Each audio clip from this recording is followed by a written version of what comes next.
Hello, everybody. Welcome to the show. We got a great guest on today. This is Dr. Joel Fuhrman. Joel, welcome to the show. Thank you for being here. My pleasure. Looking forward to having fun today.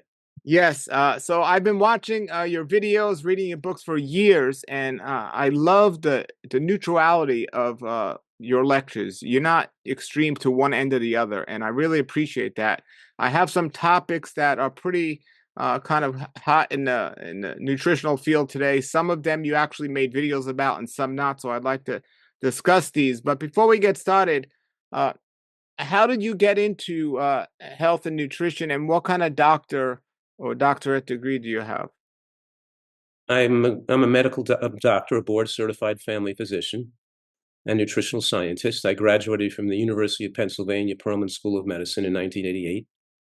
And I went to medical school with the specific intent of being a doctor to specialize in nutritional medicine. I got my board, so I went to a family practice residency in New York, and I opened my own shingle and built my own practice and been practicing my nutritional brand of medicine. That it's funny because you introduced me and said I'm kind of new, have a lot of neutral, not too extreme, and I'm saying I'm laughing inside, saying that's funny because everybody considers me radical, so radical.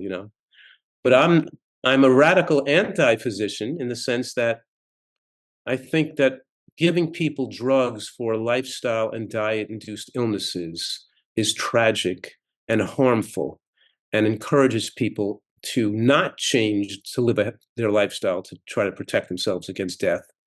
And so the thought that your blood pressure looks okay because now you're on a drug, enabling you to keep eating fast food and junk food until you die prematurely, is not helping anybody.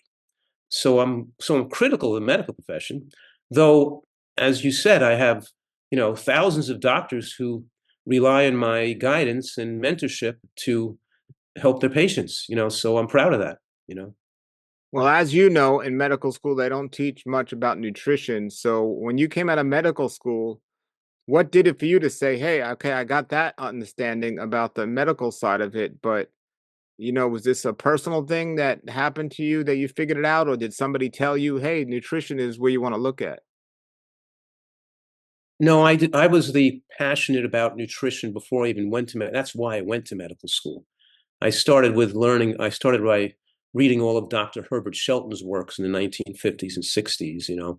My father was pretty sickly, and he brought that information into our home. My family had a 12 chain of 12 shoe stores in New York City area. Um, when I met my wife, when I started dating my wife, obviously we weren't married then. She was applying to medical schools, and I was in the shoe business. And I said to her, "What do you want to be a doctor for? They just give people poisonous drugs for lifestyle and dietary induced problems. It's insanity." So she said, "Well, if you're so passionate about that, why don't you go to medical school and change things and be a different type of doctor?" So I said, "Well, I can't because I already graduated from school and graduate school, and I don't have any pre-med courses."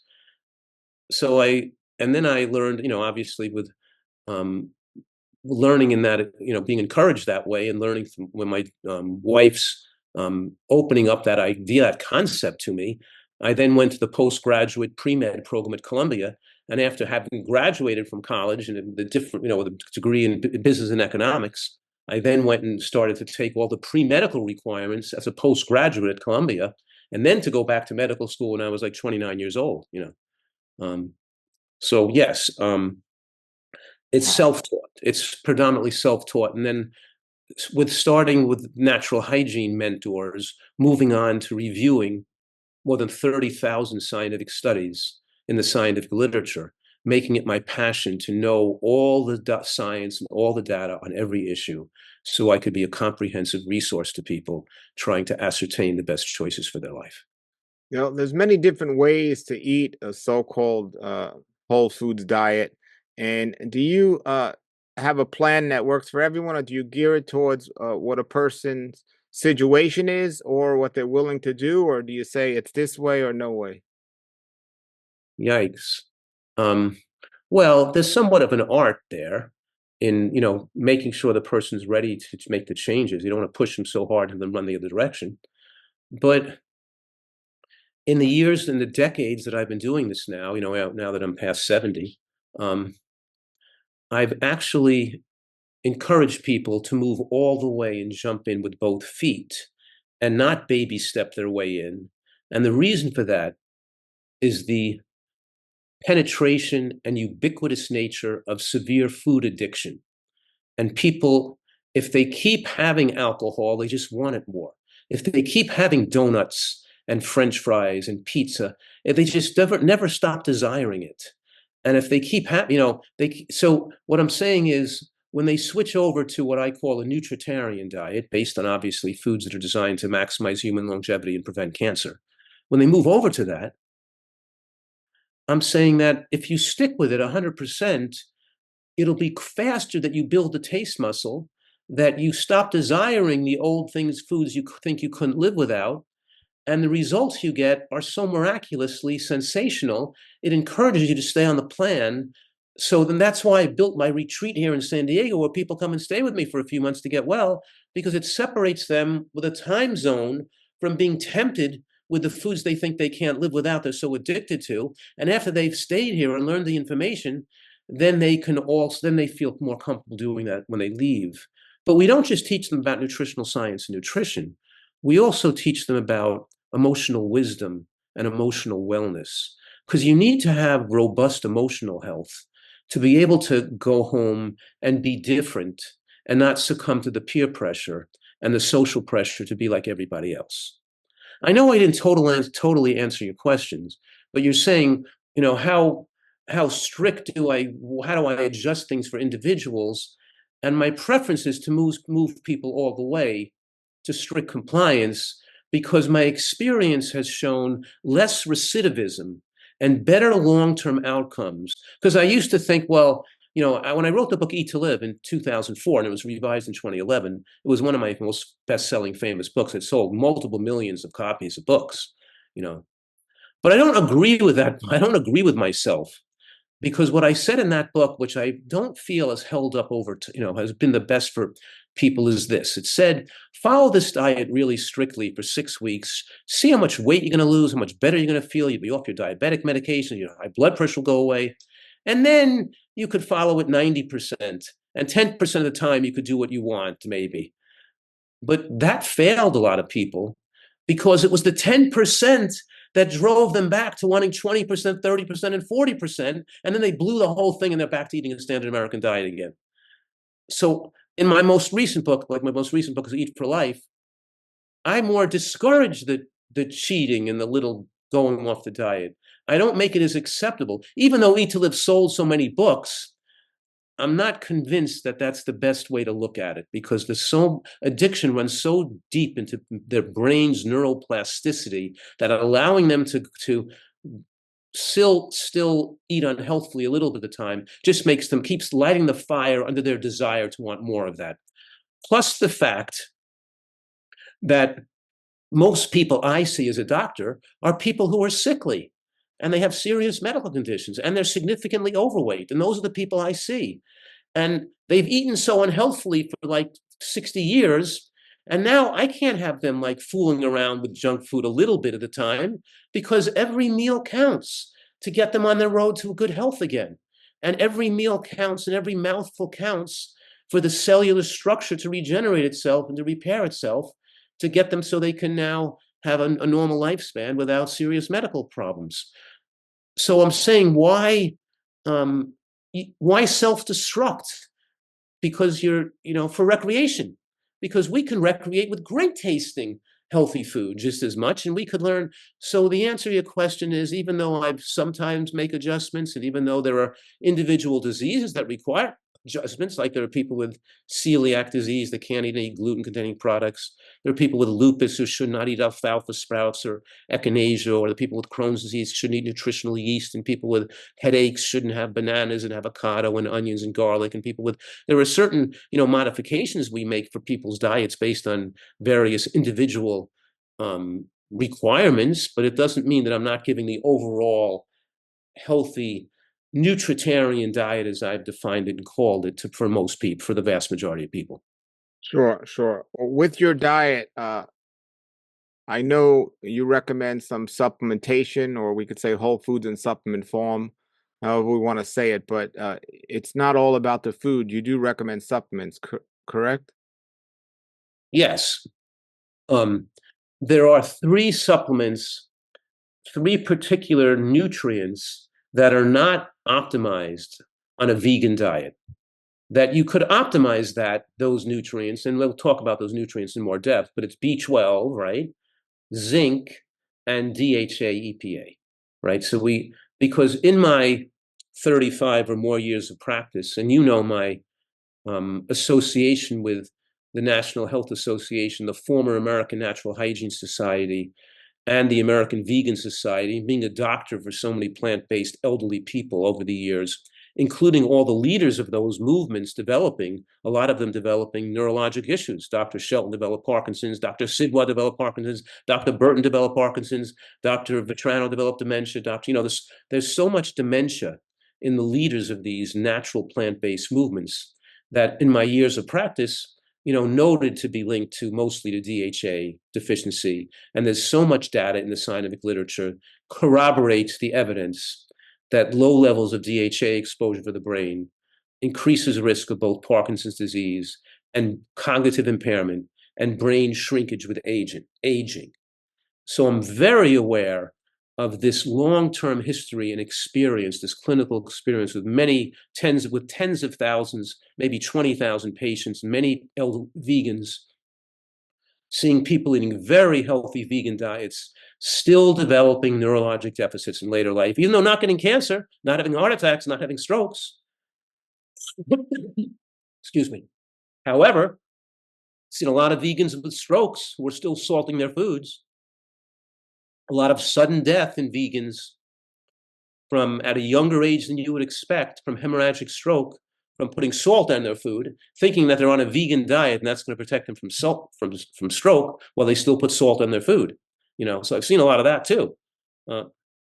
So yeah, it's not having the salt and getting exposure to zinc, DHA, and B12 that is so critically important. So with that on the DHA, I know you have an algae algae supplement that you sell, and people say the best way for vegans to get the DHA is from a algae supplement, as such yours, or one of the other ones that are formulated correctly. What about chia and flax? Do you think that's not enough if somebody's willing to go the extra mile to grind them up and put them in their food?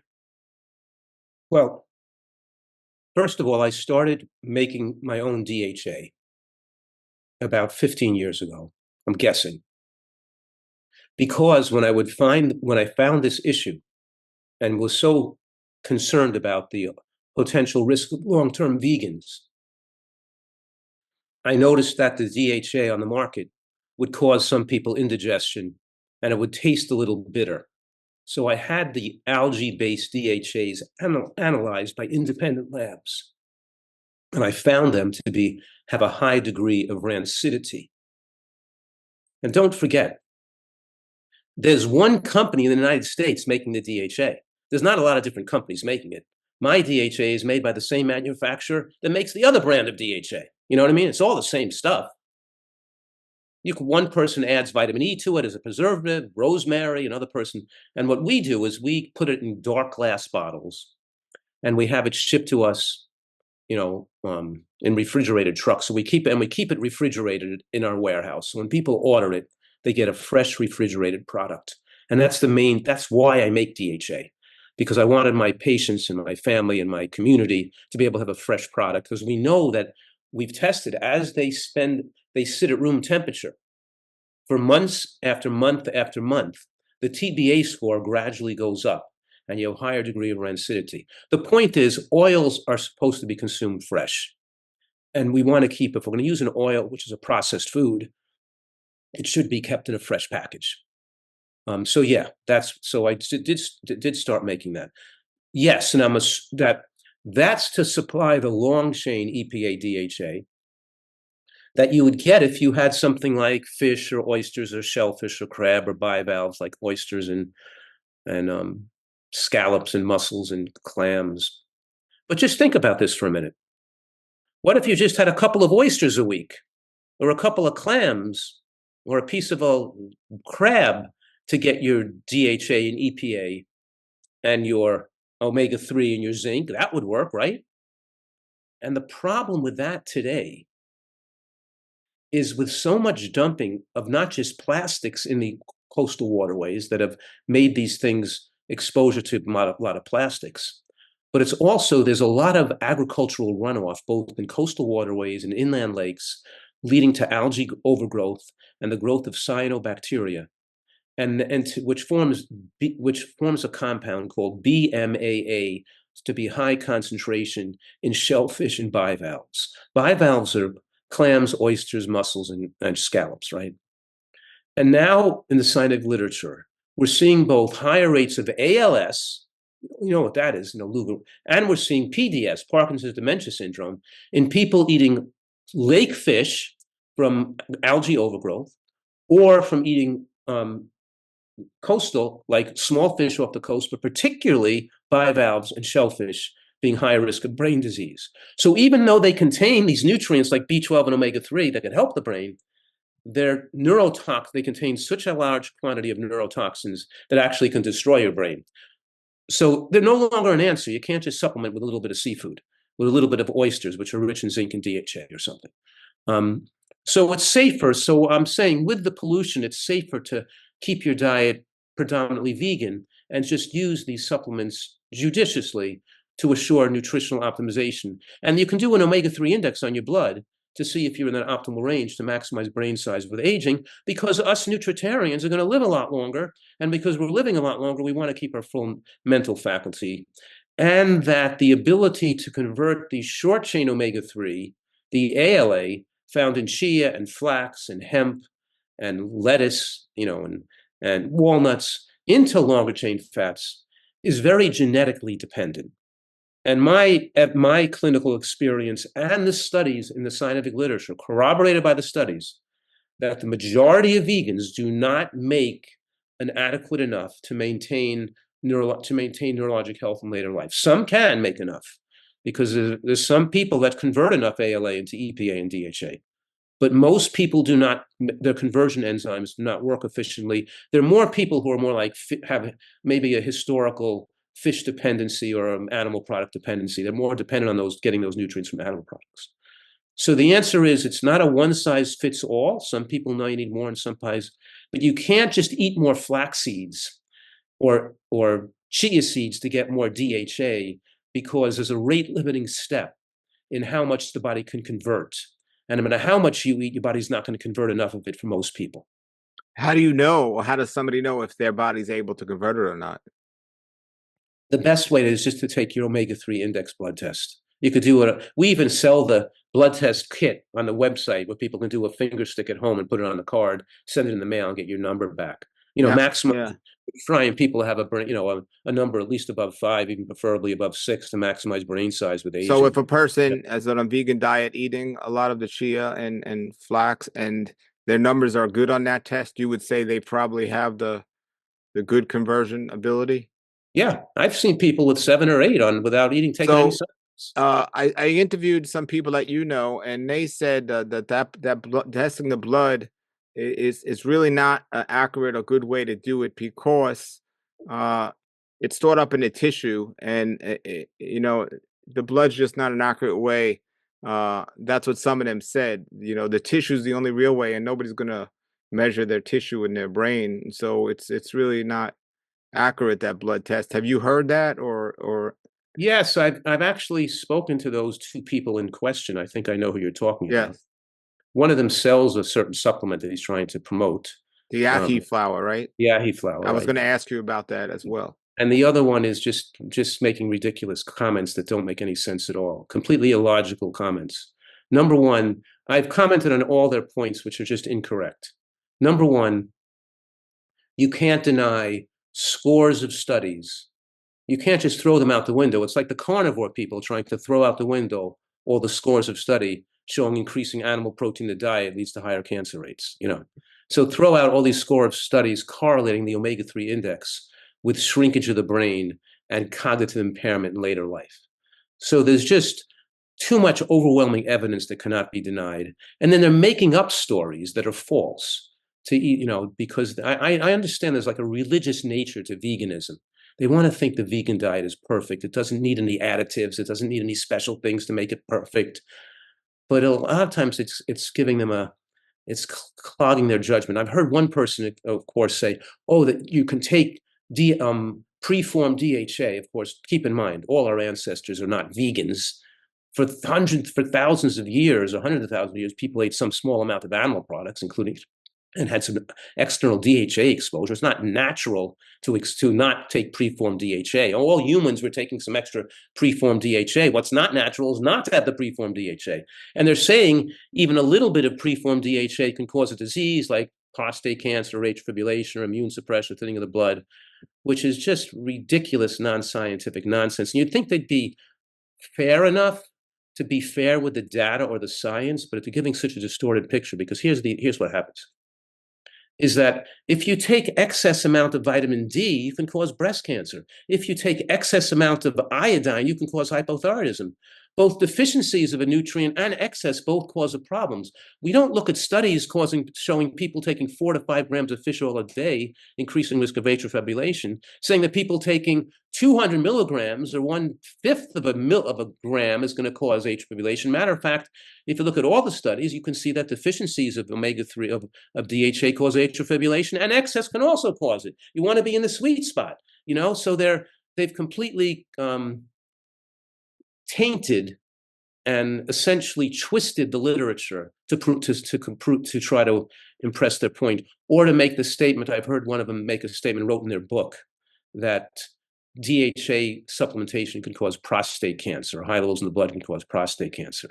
If you were going to make a statement like that as a scientist, don't you think you'd look for all the studies that show the relationship of DHA to prostate cancer, and all the data, pro and con, and see where the evidence points? And the evidence points it's protective. They found one study that was done incorrectly, because it shows a link between trans fats, the most dangerous fat you can eat, the artificial fats you can eat, showing protection against prostate cancer, and good fats showing bad. And that's the study they put out there. And the person obviously admits it's a bogus study. But in any case, it's bogus information, and it's really arrogant to a degree too, because the bottom line is that we have to be cautious with people's brain health. We can't just be cavalier, and we have to go along with the science we have available today. And the overwhelming preponderance of evidence is not controversial or confusing. It points clearly, and plus the fact that the Adventist Health Study 2 has just identified corroborated my findings, that vegans, compared to the non-vegan Seventh-day Adventists, which is so critical here, because the non-vegan Seventh-day Adventists don't eat a lot of animal products, just eat a little bit, right? That the vegans had more Parkinson's disease and more dementia than the non-vegans had. And it's not explained by B12 deficiency, even though B12 deficiency could be a cause. It's explained mostly by the lack of DHA, because these people were already supplementing with B12. Just like all the people I've seen too. Sure. So there's no vitality to the Algae flour. You think that's not something to rely on? You think there's nothing? Well, there is some emerging science that's not conclusive yet to suggest that the Algae flour contains a precursor to EPA and DHA that might be more readily converted into EPA and DHA, an easier conversion than the ALA from flax seeds and walnuts. And that maybe Algae flour may be something extra additionally you could add. But maybe a little bit of both, but you still can't ignore the omega-3 index. And the idea that your body is not getting into the brain, that it's going to be, the liver makes enough. That was also a study that made a ridiculous assertion. It said that, the vegans probably make enough because we don't see symptoms of that. Of course, we're not talking about symptoms when they're young. We don't see the symptoms till they're elderly. If they're not going to live that long, you're not going to see the symptoms. But of course, it's saying because vegans don't get more dementia than standard American diet eating dementia, than standard American diet eaters, which is also a ridiculous argument, because we don't buy a car by comparing it to a junkyard wreck. The standard American diet eaters, of course, are going to get a lot of dementia from all the lack of phytochemicals and nutrients in their diet and the lack of all the junk they're eating. It doesn't mean vegans aren't. Why shouldn't we not get any dementia? We don't just ignore the causes because we're doing better than a standard American diet person or just as good as them. So the whole thing. So, of course, my argument is don't take chances. Don't go with these. They're just hypotheses. And most of these hypotheses and the benefit of ahi flour are based on rat studies anyway, not human studies. We don't have a lot of studies on humans yet with this regard to Sure. the effects on brain size. Let's see if we could see some ahi flour protection against brain shrinkage with aging. I'll be all for it. And I'm not against it at all. And maybe it's a good addition. But right now, I wouldn't rely on that solely to guarantee my neurologic health in later life. I want to have some exposure to DHA. And if I want to add some ahi flour to it, that's fine, but to get even more conversion. But I wouldn't just let this risk factor not, Sure. be So ignored. so the algae that you use and that you say all the companies use the same algae, the algae that's being used, is that coming from farm water or fresh water? It's coming from sterile, like purified water. This is algae grown inside of sterile vats in a laboratory, So it's not from the ocean. So not grown algae in the wild. Yeah. okay. So with all the contaminations in the wild, what's your opinion about? I know Hippocrates Health Institute says sea vegetables are such an important part of the diet because they hold so many minerals, but many of them are often grown in oceans that have the same toxins that we complain about that's in the fish. But they're such valuable sea vegetables from a nutritional standpoint. So, what's your opinion about sea vegetables in general? Do you think if they're grown in the ocean, they're susceptible to the same toxins, or do you think they're excellent and we should have them in our diets? Yikes, I don't know. I would be concerned with anything that's grown in a polluted environment. Yeah. I mean, I don't want to eat food that's grown in polluted soils or that's sprayed with pesticides either. We're destroying our world, and it's crazy. And our political climate is like exacerbating the destruction. This is really scary that people don't give a damn about future generations, about protection of our climate, protection of the chemical, and we're not. We need to get into regenerative organic agriculture to build clean soils because our health is a product of our nutritional density and comprehensive exposure in the cells and the level of toxins in the cells, right? What's more, these are the two most important things. So I don't know, I don't know if there are any sources of the sea or beaches where you can grow sea vegetables that are more pristine. Maybe if you grew it off the coast of like the Fiji Islands or something, you know what I mean? I don't know where they're Uh, grown, but I certainly wouldn't want to eat them off the coast of the United States or Europe, you know what I mean? Um, sure. So, so I don't know so about in your that. diet, do you not include sea vegetables in your diet? Well, I grow vegetables and I see them and I eat them.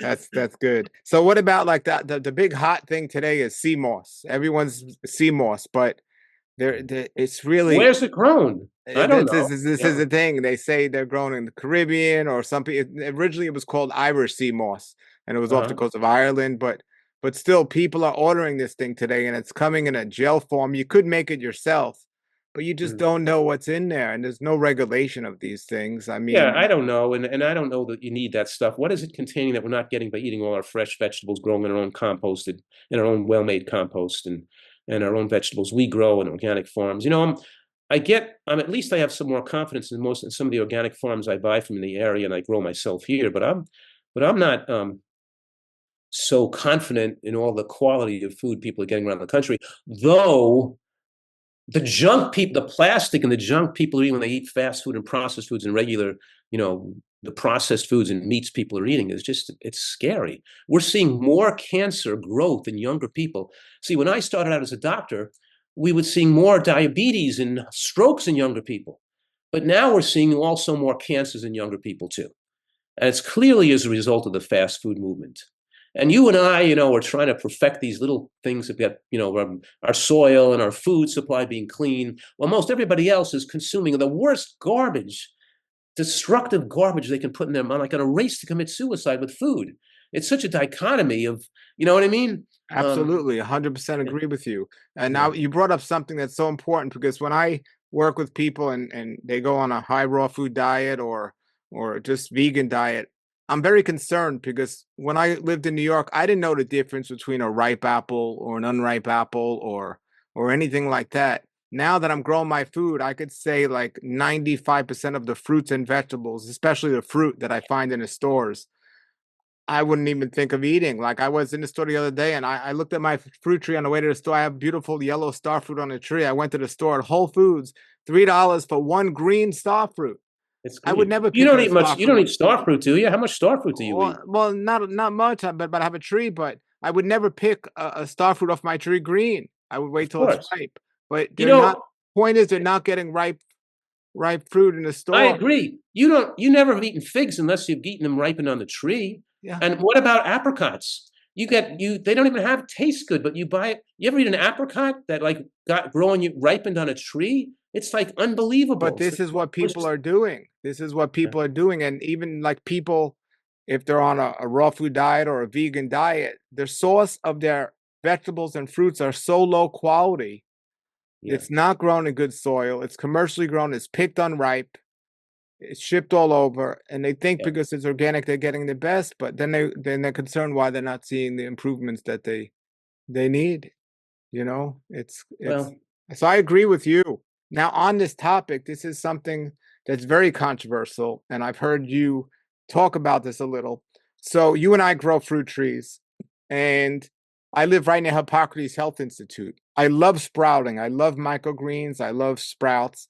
However, Brian Clement at Hippocrates Health Institute, for people that have a disease, does not recommend fruit. But for people that do have a disease, I mean, that don't have a disease, he says to limit the fruit to only 15% of the diet. And I know you've said not to that degree we should limit it, but do you think, and I asked this question to other guests, is it possible if you're getting good quality fruit, is it possible to overeat on fruit? And I know an answer could be, well, we could overeat on anything, but is it realistic that you can overeat on fruit? Because I've seen some people eat a lot of fruit and most of their diet's fruit. Is that a good thing or a bad thing in your opinion?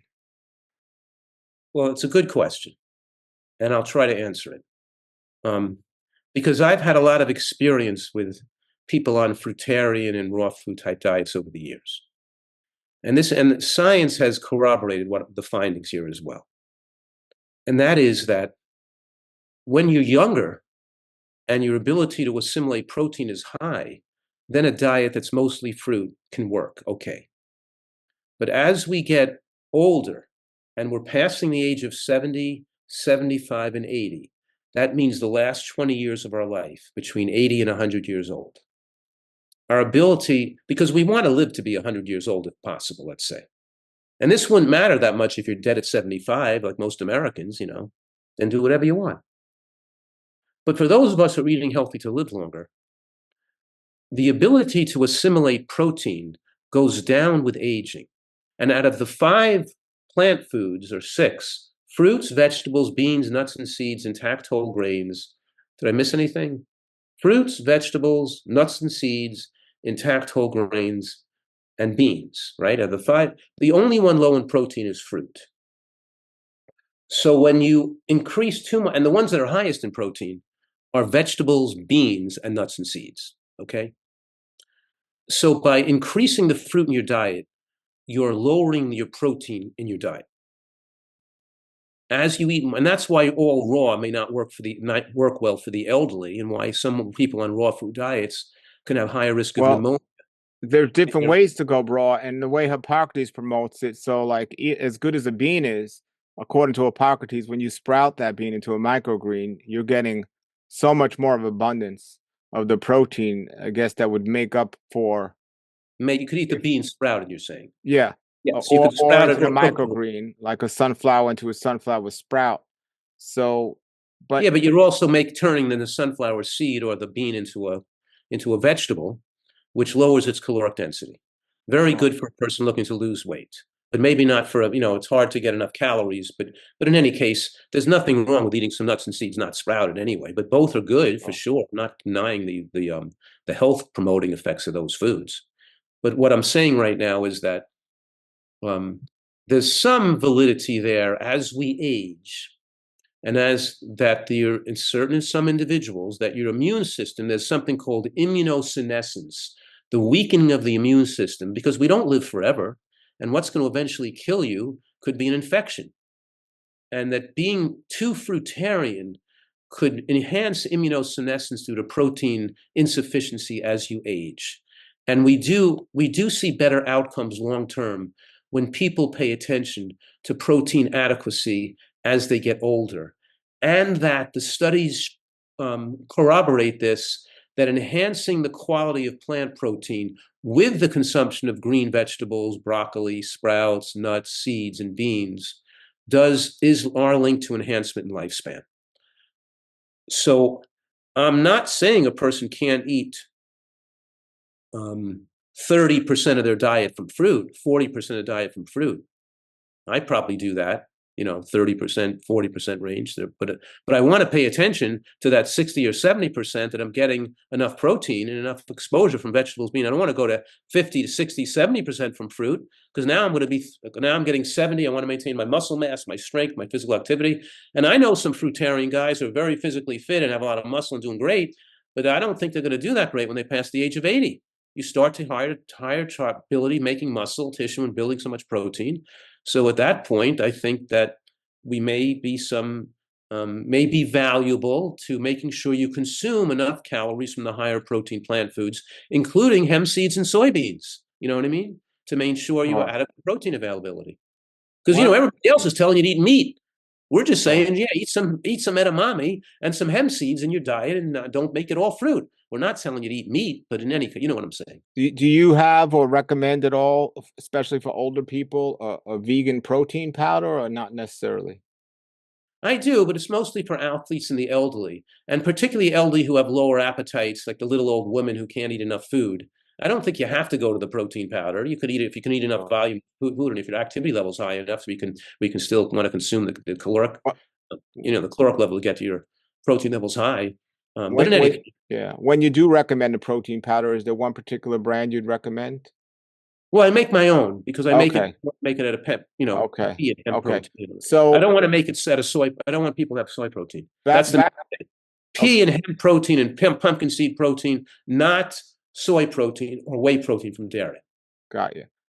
Back to the fruit thing. The concern of not as much as getting enough protein, but Brian at Hippocrates Health Institute says the fruit is hybridized to be up to 30 to 50 times more sweeter today than it originally was at one point.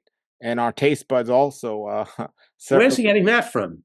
I mean, he claims he's getting it from some studies. He said you could look it up, but that's what he claims. But we do know there might be some foods like wild pineapple.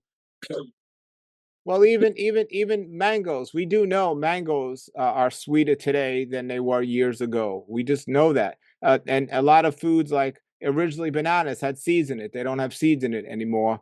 Watermelons are seedless now. Just making it easier to eat more to go along with people's addictions. Do you think these foods have been around for for many thousands of years? Yeah, they're not genetically modified. They're still, look at fig trees. They've been eaten, in early civilization. I mean, we're talking about these mango trees are living in the forest or in the if you look at I mean, some places they say original banana doesn't even look like a banana today. Original, like a lot of fruits probably had a lot of seed and very little flesh on it, and so on. So I understand that. And so, do you think the sugar in fruit? I guess this is the question. There are some people that say fructose is fructose no matter where it comes from. Other people that say, well, if it's within the fruit, it's connected to the fiber, so it's perfectly fine if you're eating it in the whole fruit. But once you extract it from the fruit, now it becomes an issue. So, in your opinion, yes, that's what you're saying is true. We're not recommending people eat white flour and sugar and honey and maple syrup for that reason. But once you keep your fruit into that range to maintain adequate protein adequacy with vegetables, beans, and nuts, then the glycemic rush into the blood is still also in the favorable range. You don't have to worry about the fig or the mango being sweeter or the banana being sweeter than 30,000 years ago. So because your diet is low glycemic, you have high insulin sensitivity, and your body fat is low. So no, I don't agree with Brian on that. I think he's being overly cautious, but he has a point in people who are diabetic prone or metabolically challenged or overweight. We want to keep them on mostly vegetables and sprouts while they're losing weight. And we're not giving people fruitarian diets. We're having them eating a lot of vegetables, you know. So I think within that context, you wouldn't have to worry about eating 30% of your diet from fruit. So Because you're even if it's natural fruit, the sugar is balanced by the other factors in the meal, and the sugars don't rush into the bloodstream that fast, so the body can peripherally burn it for energy. This is also the people say, you know what people do wrong in the vegan movement so much? There have been a lot of leaders in the vegan movement and have got people afraid of eating fat, right? The low-fat vegan diet. And they make statements like, or they have made statements like, putting fat in your diet with nuts is going to interfere with your insulin sensitivity and raise your blood glucose. Or the fat you eat is going to make you fat, right? And if you say, okay, where are your studies to document that, right? What are the studies that made you come to these conclusions? And you look at the studies they list, and they're not studies on nuts and seeds. They're studies on oil. Oil are not the same thing as nuts and seeds. Oil comes into the bloodstream at 50 calories a minute. You flood the body with a huge amount of oil, yeah, you're going to inhibit glucose absorption and distort the insulin receptors. And you're going to lead to, but nuts and seeds go into the bloodstream at 1 or 2 calories a minute. It takes so long to break down the fat from nuts and seeds into the absorption that the body has that slow level of fat entering the bloodstream, that steady state, the body preferentially burns it for energy. And the studies show it doesn't interfere with glucose, with insulin sensitivity. And it doesn't raise your body glucose when you eat it with fruit. And it doesn't do the things they're claiming it does. So they're extrapolating the negativity of oil and putting it onto nuts and seeds in a distorted and unfair way.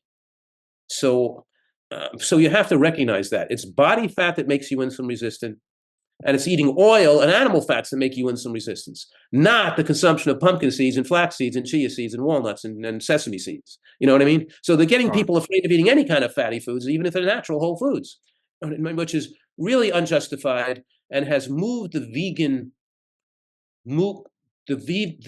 discussion into a field of radicalism that's not scientifically supported. And these people who have gotten such degree of a guru status in the vegan community have had an excessive amount of leadership respect to move the vegan masses to this distorted way of thinking about food. Just eat the healthy food. You don't have to avoid nuts. You don't have to avoid, and plus the fact that we want nutritional variety is my point. My point is eat a lot of different stuff. Eat a lot of different plant stuff. Don't just eat a macrobiotic diet, just eat rice. Don't just eat white potatoes. Eat a lot of things, and eat a lot of green vegetables and mushrooms and onions, because that's really good for you.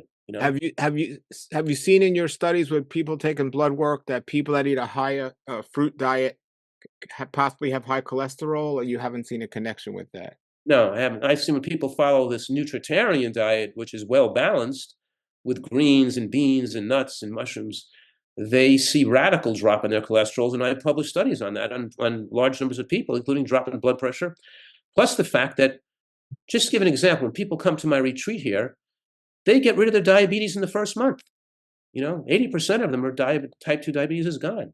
And I published studies on that, and I published studies on how fast their blood pressure gets better and how fast they lose weight. And you know what? Here's what's also not where I have this slight criticism of Brian. I love what he does, and I love the amount of people he can help with his recommendations. But when the people go home and try to live with that diet, it's so extreme that they can't follow it, and they go back to eating their old diet, and they gain the weight back. My concern is that the chance of recidivism is so high. By taking all that fruit out, and you can't make a healthy dessert, you can't eat a mango, and you can't, and you're restricting so many foods needlessly, like eating some chickpeas, or, you're eating so many foods you've taken out of the diet, that the diet now becomes so restrictive, the person's never going to follow it long term. And it does you no good to follow a healthy diet if it's short term. It's only good if you can incorporate it for the rest of your life. Sure. So when you Absolutely. make it that radical, even if it was better for that, and you can't, nobody can do it, but people could criticize me the same way, of course, but Sure. at least I feel that what I'm recommending is livable and enjoyable to live this way for the rest of your life. Sure. And what about food combining? Do you see any uh, good thing about that, or you think it's old data that's not necessary today? Like, do you think it matters if you eat fruit with nuts, or you think they should definitely be avoided and things like No, this? I think the opposite of food combining. Matter of fact, I want us to mix the foods together in the meal instead of separating them. So I want your fruit to be eaten with a salad and some vegetable bean soup and some nuts and a little bit of fruit for dessert, because now you've taken your 400 to 500 calories, where the overall gastric emptying and absorption has been slowed down, so it eases even the fruit calories into the bloodstream. So yeah, I'd rather you have, three 400 to 500 calorie meals a day where you have mixed foods in the meal, because you're having green vegetables with every meal, and you're having a mixture of different food types with your meal, so you're not going to have just all fruit with a meal.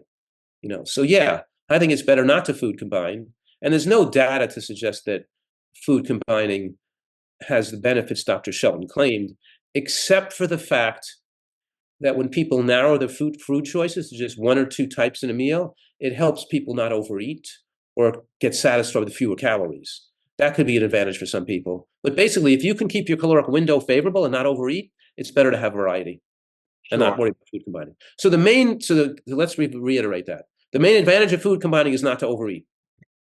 And the main disadvantage of it, it's better to have variety in your diet, but also we have to know our caloric windows, and not eat till we're full when digestive capacity is lost, and keep ourselves at a favorable lean weight. Look at these guys who are like on natural hygiene type diets and healthy, even healthy plant-based diets, and they're still overweight and have a thick and fatty midsection.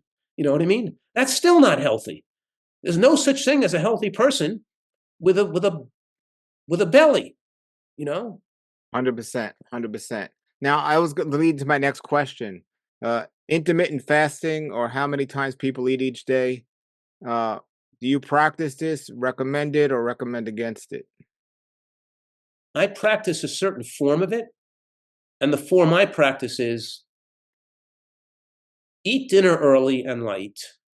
Don't take any calories after 6 p.m. to make sure you have at least 4 hours of no calories coming in before you go to bed at night. So when you're sleeping, you're not digesting simultaneously, because when you sleep, you heal, you repair. And I think you get more benefits from extending the fasting state so your sleep is not digesting than it would be from skipping breakfast. See, here's what people do wrong with intermittent fasting. They eat late at night and they don't eat till 12 noon. That's not a great way to intermittent fast.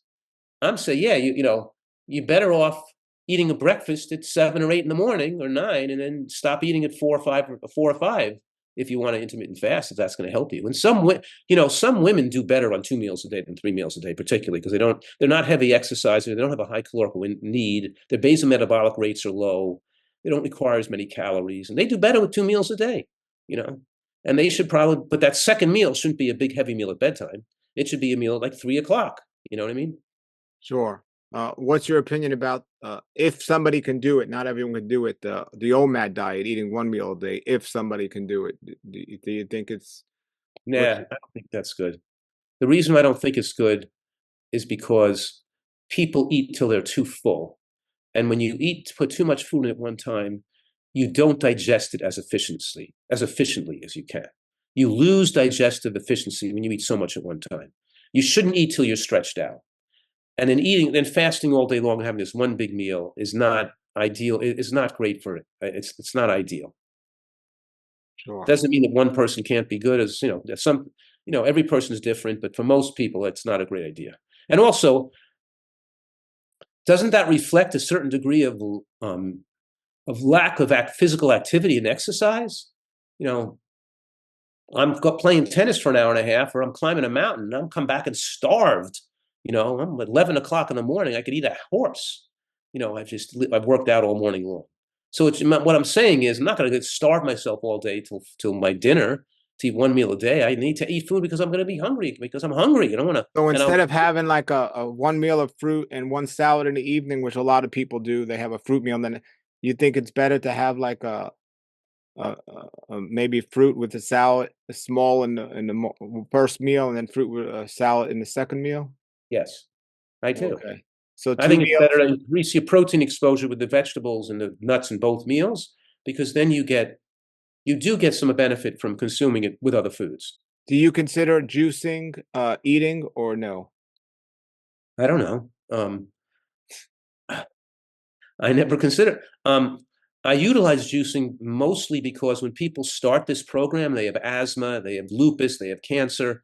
We want to build up the nutrients in their tissues faster. And if we just feed them, they're not going to eat enough. They get too full, and they don't want to eat enough. So the extra juice makes them get more nutrients without them to stretch their stomach out. But for us long-term healthy eaters, we don't really need to do that. But whether I consider it eating or not, it's a type of eating. I don't know. It's just a I, semantic point. I don't think it has any meaning. It doesn't matter what we call it. yeah. It's juice. I But when you recently, I but when you're recently, removing the fiber and removing the proteins, it's probably better. Most of us don't need to do that, but for some people, it's helpful. I hate to keep bringing one person up as a subject, but I recently interviewed Brian, and he said right now in his diet, and he doesn't recommend this for younger people that are very active, but he says right now in his diet, he eats one meal a day, and he juices, his Hippocrates drinks, the green juices throughout the day, and then he eats one meal a day. So that's, in your opinion, is that the same as eating once a day, or is it not necessarily the same as eating once a day? I don't know. Maybe that's okay for him. Yeah, He probably doesn't do as much exercise as I do. yeah. I don't know if he does. I How probably old are you, by the way? You keep saying you're over 70. How old are you, if you don't mind saying? I'm 95 now. Okay. No, I'm 70, but I'm gonna be 71 soon. Okay. Okay. So, and very popular subject these days, the carnivore diet. You and I know everything that's wrong with it from a nutritional standpoint, but why are these people have amazing claims? I met a lot of people that have kicked the vegan diet or just struggling. They go on a carnivore diet and they do have great stories. So, why do you think that is? I think that there are a, um, a small amount of people with an autoimmune condition, particularly rheumatoid arthritis, that are sensitive to some plant-derived compounds that flare them up. We know from experience of working with fasting, where we have some rheumatoid arthritis patients that flare up to certain plant elements, that we fast them, their pain goes away, and we feed them again with refeeding, even just watermelon, they start to flare up again, you know? And so there are some people that are sensitive to some plant antigens that do better with no exposure like that. But we can solve that without going on a carnivore diet, of course, with time. But, you know, it's very unfortunate that that person is so sick that they have to avoid all plant antigens to destimulate their immune system, because they're going to shorten their lifespan. It doesn't mean that a carnivore diet isn't powerfully lifespan shortening and cancer causing. Just because they feel better temporarily because they have an autoimmune sensitivity to some plant antigens, it's very unfortunate. But a carnivore diet could also help some people with schizophrenia, because the ketosis and the lack of, in other words, you're containing a certain abnormal biochemistry in the brain that can distort. So there's a couple of places where it could be useful. Seizure disorders that are not controllable with medication, schizophrenia, and rheumatoid arthritis who are sensitive to too many plant antigens. But we don't usually put people on a carnivore diet if we can solve it in some other way. And it's very rare that that a person would ever have to resort to that, because through fasting and then introducing foods that have lower antigenic potential, we can design a plant-based diet that could also keep the person in good control in the vast majority of cases. And it would be very rare that you wouldn't have because we could just start to give them a food like, with low antigenic potential, like zucchini and white potato and white rice, and then gradually get them on cooked green vegetables and move them on to move them onto food so that we can increase and get them and fast them again, and then we can keep increasing their exposure to lower the sensitivity, lower the body weight, lower the toxicity, and get them able to tolerate plant antigens. Keep in mind that this inability to tolerate plant antigens means they've inhibited their protective barrier in the digestive tract, allowing peptides to pass through the tight junctions in the digestive tract, so they have digestive impairment and toxicity, which is causing their sensitivity to these plant foods that they feel better on the carnivore diet, which keeps reinforcing the inflammation and the of the digestive tract and the lack of connectivity and the lack of digestive keeping out the plant antigens. So it makes it so they're going to be more, it doesn't lead to a solving of the problem, though they feel better temporarily. But it's such a small number of people that have used that with a big megaphone to make believe the carnivore diet is a healthy diet for every person to eat. And that's just such a nonsensical. Well, people don't know, and if you don't know anything about nutrition or health, and you start eating a certain way and you start feeling all these great benefits, of course you're going to tell the world. That's because it's working for you. They don't know the crux of it and the damage they're creating. They're just so excited that they're feeling great that they want to tell the world. Yeah, I know. But it's amazing how how 10,000 studies show how destructive that is to a person's health, and people could ignore all those. Well, you look at studies, people don't. You do, and that's why I want to have you as a guest here. And that's what I said. You're not narrow-minded. If you see a study showing something that even goes against what you find best for you, you're open to it. That's what I meant by not being narrow-minded and being open to other things. Let me ask you. No, thank you, because it's a breath of fresh air and it's important. Let me ask you this: somebody comes to you, they've been diagnosed with cancer. They say they want to, not questioning it. They want to do a water fast. They believe that's the way to healing. They want to go to a place like True North where it's supervised. Do you give them a thumbs up or a thumbs down? Thumbs down. Okay. Because if they're going to fast before they established an optimal nutritional density in their tissues, they can cause more problems. They're not going to lead to a sudden level. Even your body can't even detox effectively when you're nutritionally deficient. And how many months does it take for a person to get nutritionally sufficient? We measure people's cellular nutrient levels.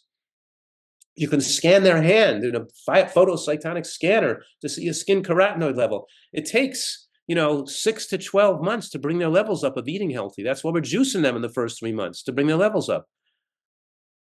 So fasting deficient people that are nutritionally deficient is not going to cure their cancer. And the response of fasting with cancer is bizarre and unpredictable. It could help, it could hurt. The response of nutritional excellence to cancer is more predictably favorable. And if they want to fast down the road once they're in better health, that would be okay, when they're not going to be fasting when a nutritionally deficient person to make them further nutritionally deficient. It's just like fasting obese people. They doesn't likely going to lead to them permanently losing weight. They're better off learning how to eat healthfully and practicing, because the fasting is going to make them more obsessed about, slow the metabolic rate down and make them more obsessed about food when they get done with the fast. And they're going to go binging and gain it all back again. So the idea that the fasting is going to suddenly make you no longer desirous of those foods doesn't really work in real life. In real life, most people gain the weight back because they don't stay with the diet strictly. So I'm using fasting more judiciously. I recommend fasting. I wrote a book on fasting, but I'm still utilizing it more judiciously and not thinking it's good for everybody, for every condition. Okay. And getting towards the end of this interview, and it's so great, and I want to encourage everybody to check out Dr. Fuhrman's books. I'm going to put a link below to his website. You can go to YouTube and find a bunch of interviews with him and other information that he's done. I highly recommend it. And if you're sick, get to his clinic there in San Diego. Highly recommend it. His links are below. But in closing, or getting towards the end here, and everybody leave comments and questions, and maybe we'll have him back and answer those questions. Regardless of people not getting enough protein because they're spending too much of their food on fruit. I mean, you and I are sensible people. I have a good friend who you might know, Dr. Fred Bishy. amazing man. He's in his 90s, and he says, I send him some mangoes. He sits and he has 1 or 2 mangoes. I know other people that could sit and eat 10 mangoes. How much is too much? I mean, are you in agreement or no that, hey, 10 mangoes is pushing it, or do you think it depends on the person? What's your opinion? Well, if you're a marathon runner and you're young, you want to eat more mangoes because you're burning all those extra calories. You just burn so much calories and sugar, you could have more mangoes. But if you're a person like me or Fred Bishy, we should probably stick to two. Eat our vegetable meal and have two pieces of fruit for dessert. Sure, sure. Yeah, yeah, Make and never eat till you're full, everybody. That's the right, main key. If you feel full, you've eaten too much. right, exactly. Listen, Dr. Fuhrman, it's been a pleasure to finally meet you and to talk to you. And I have so many other questions, but we both got to go. So, Okay. can we do it again sometime? Yeah, it was fun talking to you. It was a good Well, conversation. thank you, everybody. Get to his website. I'm going to put that link below. Thank you for watching, everybody, and keep studying and keep learning and just keep healing. Thank you all for being here, and thank you again, Dr. Fuhrman. You're welcome. Bye. Nature's wealth, good for your health. This is the raw life health.